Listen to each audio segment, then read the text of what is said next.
Suman TV ప్రేక్షకులకి నమస్తే. ఈరోజు నేను వచ్చేసిన బంజారా హిల్స్లో ఉన్న డాక్టర్ రేవంత్ హెయిర్ క్లినిక్కి. ఇక్కడ నా ముందు ఉన్నారు doctor Revanth, dermatologist and hair transplantation surgeon. Sir నమస్తే. సార్ ఇక్కడ హెయిర్ క్లినిక్ అని చెప్తున్నాం, హెయిర్ ట్రాన్స్ప్లాంటేషన్ క్లినిక్ అని చెప్తలేము. అంటే ఇంకేమేం ట్రీట్మెంట్స్ ఉంటాయి హెయిర్కి సంబంధించి?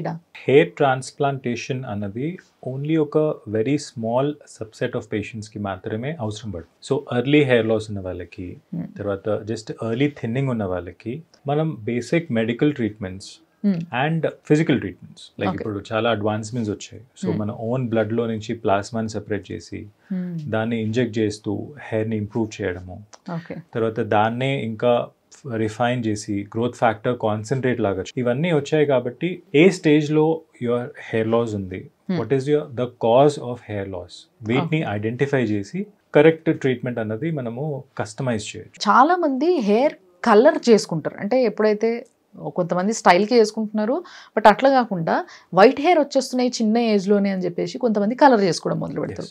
ఇది పర్మనెంట్గా ఉండదు, అందరికీ తెలిసిందే. సో ఇట్లా కాకుండా పర్మనెంట్గా ఏమైనా సొల్యూషన్ ఉందంటారా వైట్ హెయిర్కి? వైట్ హెయిర్కి there is no solution, to be frank. So basically two reasons వల్ల. Okay, so one is a genetic reason. So genetic రీజన్కి we cannot change our genes. ఇంకొకటి న్యూట్రిషనల్ కాజ్, దట్ ఈస్ అది మనం target చేయొచ్చు. స్పెసిఫిక్గా ఏదైనా వైటమిన్ని మనము ఇంప్రూవ్ చేయొచ్చు, ఎస్పెషలీ కిడ్స్కి. వీ టాకింగ్ అబౌట్ ఇప్పుడు 18 years కన్నా చిన్న ఉన్న వాళ్ళకి వైట్ హెయిర్ వచ్చినప్పుడు న్యూట్రిషన్ కరెక్షన్స్తోనే వాళ్ళకి వైట్ హెయిర్ని మనము అట్లీస్ట్ కంప్లీట్గా రివర్స్ చేయకపోయినా న్యూ ఇది రాకుండా అయితే చేయొచ్చు. తెల్ల జుట్టు ఎందుకో చాలా స్ట్రాంగ్ ఉంటుంది, నల్ల జుట్టు ఉడిపోతుంటుంది, కానీ తెల్ల జుట్టు ఎన్ని రోజులైనా అక్కడే ఉంటుంది, అది అట్లా కనిపిస్తూనే ఉంటుంది అద్దంలో, అది బోదర్ చేస్తూ ఉంటుంది.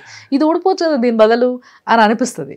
నిజమేనా? అది యాక్చువల్గా స్ట్రాంగ్ ఉంటుందా? సో దాంట్లో స్ట్రాంగ్ అన్నది ఏమీ ఉండదు. సో బేసికలీ ఇట్స్ మన అటెన్షన్ ఎప్పుడు దాని వైపు వెళ్తుంది కాబట్టి.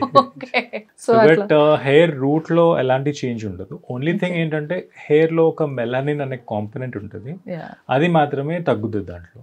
అంతేగాని హెయిర్ రూట్, హెయిర్ షాఫ్ట్ అవన్నీ సిమిలర్ గా ఉంటాయి, స్ట్రెంగ్త్ లో ఎలాంటి తేడా ఉండదు. అండ్ కొంతమందికి రేర్ గా కనిపించే ప్రాబ్లమ్స్ లైక్ హెయిర్ లో, ఇంతకుముందు మనం పెయిన్ కొరకడం అనేది విన్నాం మనం, ఇట్లాంటివి ఇంకేమైనా ప్రాబ్లమ్స్ ఉంటే వాటికి సొల్యూషన్స్ ఉన్నాయి మీ దగ్గర? పెయిన్ కొరకడం అన్న దాంట్లో యాక్చువల్లీ పెయిన్ లేదు, అక్కడ కొరకడం కూడా లేదు. It is a simple auto immune condition. Auto immune condition అంటే మన body immunity is damaging our own cells. So ఇది ఫస్ట్ ఆఫ్ ఆల్ ఎందుకు వస్తుంది అన్నది ఒక క్లియర్ ఐడియా లేదు science, but it is a completely treatable condition. 100% hair regrow చేయొచ్చు. But చాలా మంది చేసే మిస్టేక్ ఏంటి అంటే దానికి వెళ్ళి వాళ్ళు గింజ పెట్టుకోవడము, తర్వాత ఇంకేదో బార్బర్ చెప్పారనేదో క్రీమ్ పెట్టుకోవడం చేస్తారు.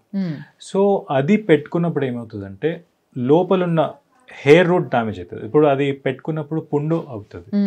సో ఈ పుండు వల్ల లోపలున్న రూట్ డ్యామేజ్ అవుతుంది. ఓకే, అప్పుడు స్కార్ అవుతుంది and that cannot be retrieved. Okay, so తొందరపడి హోమ్ రెమెడీస్ కానీ బయట వాళ్ళు ఏదో చెప్పారు అని చేసుకోవడం ఈజ్ నాట్ కరెక్ట్. ఎందుకంటే మనం సింపుల్ ప్రాబ్లమ్ని మనం దాన్ని పర్మనెంట్ చేస్తున్నాం. అండ్ ఫైనలీ సార్, ఇంట్లో ఎప్పుడు కూడా కరివేపాకు ఎందుకు పడేస్తున్నాం, అది తిను కొంచెం జుట్టు బాగా పెరుగుతుంది, ఇలాంటివి వింటూ ఉంటాం. యాక్చువల్గా నిజంగా కరివేపాకు తింటే జుట్టు పెరుగుతుంది అంటారు? కరివేపాకు అని కాదు, కానీ హెయిర్ ఈజ్ అంటే వెరీ సెన్సిటివ్ పార్ట్ అనమాట. సో దానికి ప్రోటీన్స్, కార్బోహైడ్రేట్స్, విటమిన్స్, మినరల్స్ అన్నీ కావాలి. ఓకే, ఒక పార్ట్ ఆఫ్ డైట్లో మీరు దాన్ని మిస్ చేస్తుంటే కొన్ని న్యూట్రిషన్స్ మిస్ అవుతుంది. పర్టికులర్ ఫుడ్ అని కాకుండా కంప్లీట్ బ్యాలెన్స్ డైట్ తీసుకోవడం ఇంపార్టెంట్. సో మీ డైట్లో అన్నీ ఉండాలి, ఓకే, ఈక్వల్ క్వాంటిటీస్లో ప్రోటీన్స్, విటమిన్స్, కార్బోహైడ్రేట్స్, మినరల్స్ అన్నీ ఉండాలి. సో అందుకే you have to take all these things, which green వెజిటబుల్స్లో డెఫినెట్గా మైక్రో విటమిన్స్, మైక్రో న్యూట్రియంట్స్ చాలా ఎక్కువగా ఉంటాయి కాబట్టి they definitely help in hair improve. And is it true that hair గ్రోత్కి హెయిర్ ఆయిల్ పనిచేస్తుందా లేదా? అంటే నాకు తెలిసినంత వరకు అయితే పనిచేయదని చాలామంది అంటున్నారు, అవునంటారా కాదంటారా? హెయిర్ ఆయిల్కి మల్టిపుల్ ఇండైరెక్ట్ ఎఫెక్ట్స్ ఉన్నాయి. సో డైరెక్ట్గా హెయిర్ గ్రోత్ని ప్రమోట్ చేయడం ఏముండదు. బట్ హెయిర్ ఆయిల్ వల్ల when you apply it and massage, so blood circulation improve అవుతుంది. అండ్ కొన్ని ఆయిల్స్కి they have a anti infective. ఇప్పుడు ఫంగస్ ఇన్ఫెక్షన్, బేసికలీ చాలా మందికి డాండ్రఫ్ ఉంది, సో ఈ యాంటీ ఫంగల్ లాగా యాక్ట్ చేయడము, తర్వాత హెయిర్ రూట్స్లో ఇన్ఫ్లమేషన్ వస్తూ ఉంటుంది చాలా మందికి డాండ్రఫ్ వల్ల, తర్వాత ఈ పొల్యూషన్ వల్ల. సో కొన్ని ఆయిల్స్కి ఈ యాంటీ ఇన్ఫ్లమేటరీ ఎఫెక్ట్ ఉండడం, దీనివల్ల బెనిఫిట్ అవుతుంది. అండ్ ఈ ఫ్యాక్టర్స్ రిమూవ్ అయినప్పుడు డెఫినెట్గా హెయిర్కి లైక్ బెనిఫిట్ ఉంటుంది దీంతో. Okay, but hair growth oil అని చెప్పి యాడ్లు ఇస్తుంటారు, ఇవిటే అది కంప్లీట్లీ రాంగ్, కంప్లీట్లీ ట్రాష్.